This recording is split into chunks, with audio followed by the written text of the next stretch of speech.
Oke, udah dulu ya, udah malam, Oke, dadah. dadah. Sehat-sehat ya semuanya. Dadah, see you. Juga, see Dadah. you. Ever since the COVID-19 pandemic hit the world, the way we communicate with each other has been shifting. 25-year-old Dina Arti Novianti has not visited her parents in Garut, West Java for several months now. However, she has been calling her parents more frequently compared to before the pandemic. Dulu kan waktu aku masih bisa curi-curi waktu buat pulang, ya udahlah video callnya paling 1 minggu tuh bisa 3 kali. Sekarang tuh kayak setiap ada waktu aku jadi video call Hmm. sama keluarga aku karena ya udah nggak bisa. With the pandemic showing no sign of receding in the near future, we are still likely to rely on virtual meeting to interact with others.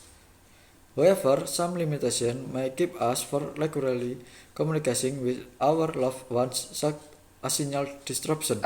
Biasanya orang-orang tuh kalau misalkan di video call mereka tuh nggak bener-bener banyak yang diceritain tuh.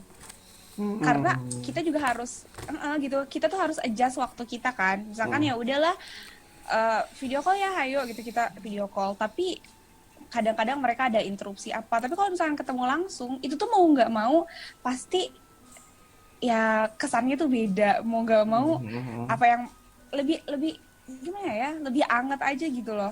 Kalau ini tuh cuman sekadar ya udahlah gitu video call terus diceritain apa aja, kayak cuman highlightnya doang gitu yang mereka ceritain. Psychologist Baby Jim Aditya is aware of the drawback of virtual meeting. She explained that there was no energy exchange during virtual interaction. Karena dalam pertemuan virtual memang emosi berupa ekspresi terlihat, tapi rasanya kurang gitu ya. Dan dalam komunikasi kan kita tahu bahwa komunikasi itu bukan hanya verbal atau kata-kata. Non-verbal messages also play a role in our communication. Hand gesture, face expression, tempo, intonation, articulation, accent. Kalau secara virtual mungkin ada yang terdistorsi ya dari semua tiga itu. Mungkin karena jarak ya, karena mungkin jaringan tidak begitu sempurna sehingga ekspresi itu tidak seluruhnya tertangkap misalnya, atau gesture nggak seluruhnya kelihatan kan. Virtual interaction might cause people to feel more lonely, but Baby said it is not so different from face-to-face interaction, where we can feel lonely too despite being in the middle of the crowd. Kita kumpul-kumpul sama teman kita di warung kopi, berenam, berdelapan, bersepuluh, tapi masing-masing sibuk sama handphonenya masing-masing. Kita sibuk sama yang jauh, instead of sibuk sama yang deket kita. Mbok bertegur sapa, lu tadi gimana? Gimana kerjaan lu? Gimana ini itu? Enggak tuh. So, kenapa kita mesti ketemu secara fisik dong? Capek-capek, macet-macet ya, kalau menurut Mbak Baby. Dan actually, at the end kita merasa we are so lonely gitu, lonely in the crowd.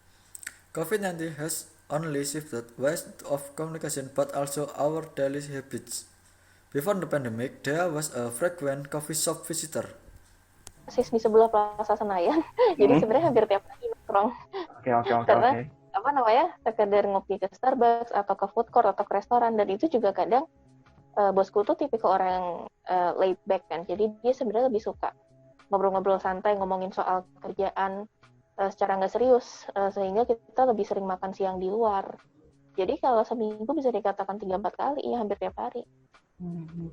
Dan tentunya selama pandemi itu berarti kultur makan-makan itu hilang gitu ya, Dea? Makan-makan di luar itu tentunya. Iya, benar-benar hilang.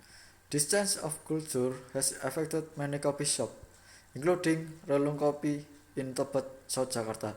They have suffered a decline in sales because of Jakarta large-scale social restriction PSBB policy. Waktu adanya peraturan PSBB itu yang tidak boleh terima dine-in itu pengaruhnya sampai penurunan salesnya sekitar 80%. When Jakarta entered international PSBB pass in early June, customers started returning to Relung Kopi.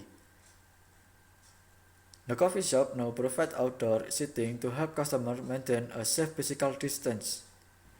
Kita tahu kan dengan adanya COVID ini lebih baik berinteraksi itu di ruangan terbuka. Nah, jadi kita juga rajin untuk promo kalau selain kita menerapkan protokol kesehatan, kita juga beberapa foto video kita unggah di media sosial Rulung Kopi. Kalau ini loh beberapa spot di Rulung Kopi yang banyak sirkulasi udaranya, yang banyak ruangan terbukanya dan ruangannya spesies juga di indoor. Kita kasih lihat foto atau apa yang berjarak, jadi orang mudah-mudahan merasa nyaman, tidak takut untuk datang ke Rulung Kopi, dan kita mastiin orang yang di Rulung Kopi itu harus memakai masker, kita pengecekan suhu tubuh, sanitizer.